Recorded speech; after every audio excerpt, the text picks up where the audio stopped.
The modern concept of the psychopath typically brings to mind a cold, remorseless individual incapable of human empathy.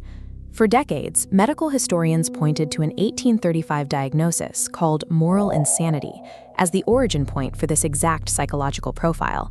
But evaluating that claim requires looking at how early 19th century courts and doctors actually defined madness. In the early 1800s, to be diagnosed as insane meant experiencing severe cognitive collapse or profound, highly visible delusions. This definition was based on the empiricist philosophy of John Locke and was enforced in English courts through the wild beast test.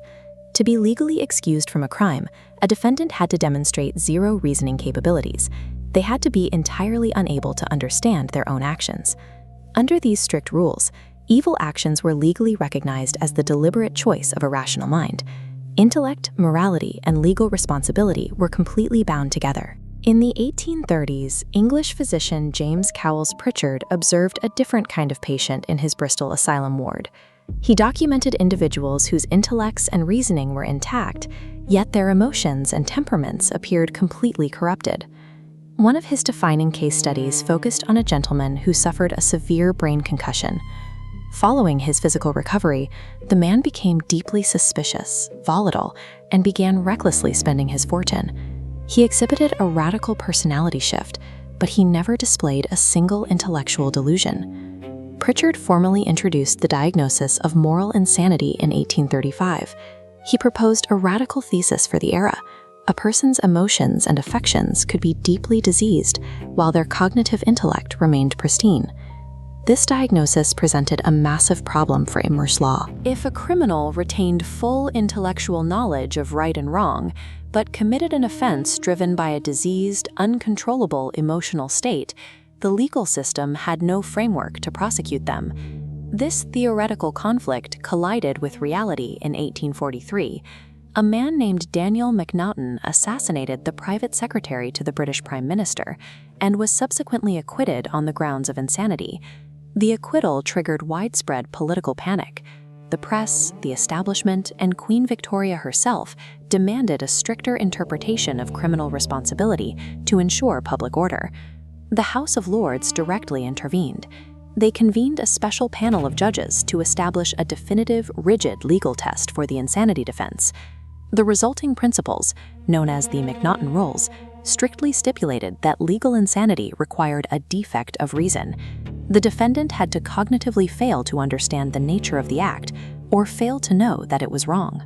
By enforcing this requirement, the Macnaghten Rules deliberately locked moral insanity out of English jurisprudence. The state firmly refused to separate intellectual understanding from criminal responsibility.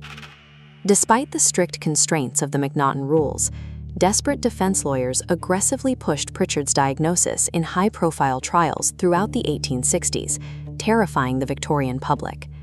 In the Wyndham case, psychiatrists attempted to use the diagnosis to legally strip a wealthy, eccentric heir of his estate.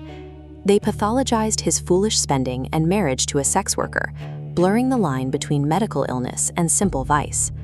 Shortly after, in the Townley case, a brutal murderer was almost spared the gallows because doctors argued his absolute lack of remorse was a physiological disease rather than a moral failing. These public spectacles severely damaged the credibility of early psychiatrists. The public and the press feared that doctors were using impenetrable medical jargon to create legal loopholes for wealthy fools and unrepentant killers.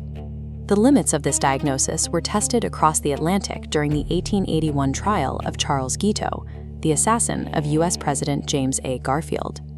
Guiteau's defense team claimed he was a moral imbecile, driven by a diseased emotional state, despite his outward cognitive lucidity. A highly cynical American public, wary of the exploitable insanity plea, soundly rejected the argument. Guiteau's swift conviction and hanging marked the final courtroom defeat of moral insanity. It cemented a standard that extreme violence, absent a total collapse of cognitive reason, remained firmly within the realm of criminal culpability.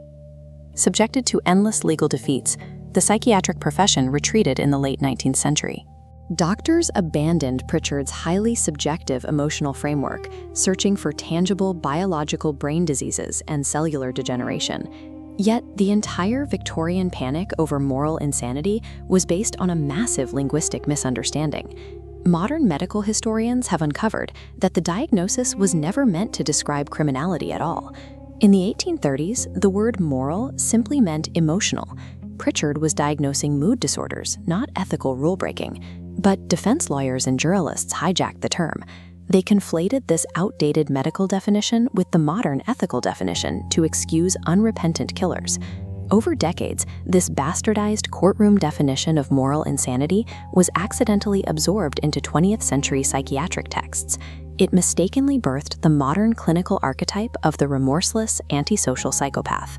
Prichard's true work documenting mood disorders was co-opted by a legal system desperate to categorize evil. Today, the confused history of his diagnosis serves as a mirror, reflecting our ongoing, complex societal struggle to draw a clear line between a diseased mind and a guilty conscience.